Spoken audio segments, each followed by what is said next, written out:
नमस्कार मित्रों, मैं डॉक्टर IP सिंह तोरदानियाल से। मित्रों, नगर में पिछले 3 साल से साहित्यकार सम्मेलन में मैं जा रहा हूँ। हालांकि वो 5वां उनका साहित्यकार सम्मेलन था।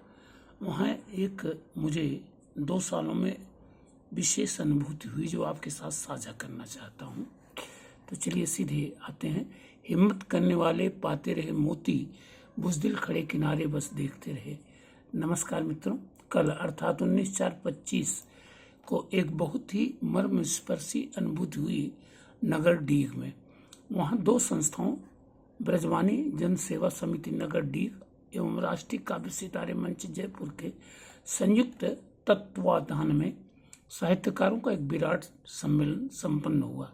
कार्यक्रम के पहले चरण में मुख्य अतिथि राज्य के गृह राज्य मंत्री माननीय जवाहर सिंह जी बेडम थे, जिनकी जन सहभागिता तो अप्रतिम है ही, लेकिन अपेक्षाकृत विशिष्ट महसूस हुआ कार्यक्रम का दूसरा एवं तीसरा चरण, जिसमें दूर दूर से पधारे अनेक साहित्यकारों को किसी न किसी महानुभाव द्वारा अपने किसी स्वर्गीय परिजन की याद में एक सामान्य सा आर्थिक परितोष सम्मान सौंपा गया।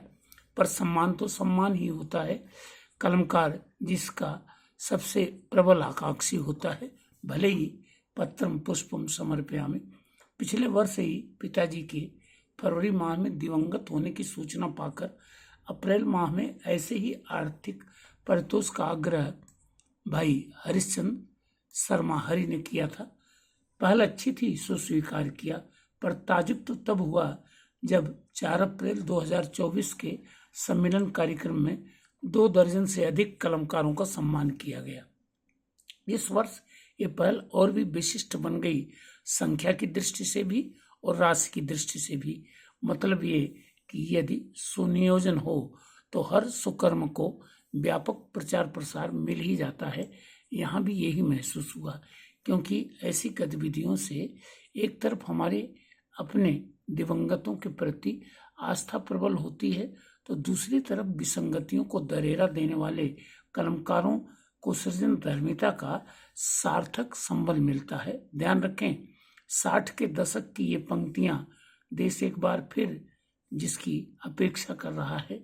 धरा बेच देंगे, गगन बेच देंगे, कली बेच देंगे, चमन बेच देंगे, कलम के पुजारी अगर सो गए तुम, वतन के पुजारी वतन बेच देंगे।